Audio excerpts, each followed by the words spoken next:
स्वराज मराठीमध्ये आपलं स्वागत आहे। सर्वसामान्यांचा आवाज, निर्भीड, बेधडक, स्वराज मराठी।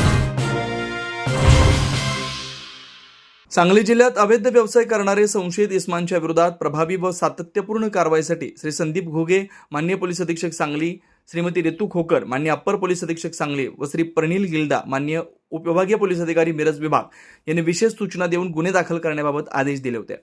सदर आदेशाप्रमाणे संदीप शिंदे, सहाय्यक पोलीस निरीक्षक प्रभारी, महात्मा गांधी चौक पोलीस ठाणे मिरज यांनी तात्काळ कारवाई करत पोलीस ठाणेकडील पोलीस अधिकारी व पोलीस अंमलदार यांचं पथक तयार करून अवैध व्यवसाय करणाऱ्या इस्मांबाबत माहिती उपलब्ध करून त्यांच्यावर प्रभावी कारवाई करण्यासाठी त्यांना सूचित केलं होतं।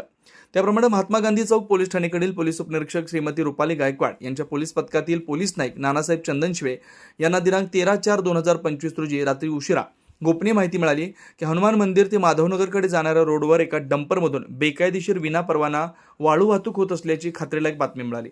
सदर बातमीवरून संदीप शिंदे, सहाय्यक पोलीस निरीक्षक प्रभारी, महात्मा गांधी चौक पोलीस ठाणे मिरज यांनी तात्काळ महात्मा गांधी चौक पोलीस ठाणेकडील नमूद पोलीस अधिकारी व पोलीस अंमलदार यांच्या पथकास रवाना करून सदर बेकायदेशीरपणे वाळू वाहतूक करणाऱ्या डंपरवर छापा टाकून जप्त करण्याचे आदेश दिले।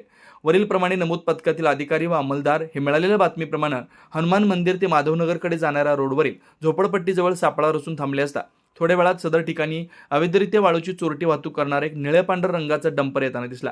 त्याच्या मिळालेल्या बातमीप्रमाणे संशय आल्यानं नमूद पोलीस पथकानं सदरच्या डंपर चालवणाऱ्या चालकास डंपरसहित पळून जाण्याची संधी न देता सदरचा डंपर शिताफीने थांबवून त्याच्यावरील चालकास ताब्यात घेऊन त्याच्यावर कायदेशीर कारवाई करत त्याच्याकडून बेकायदेशीर उत्खनन केलेली 4 ब्रास चोरटी वाळू व सदर चोरट्या वाळूची अवैधरित्या वाहतूक करण्यासाठी वापरण्यात आलेला डंपर असा एकूण 8,24,000 रुपयांचा मुद्देमाल जप्त केला।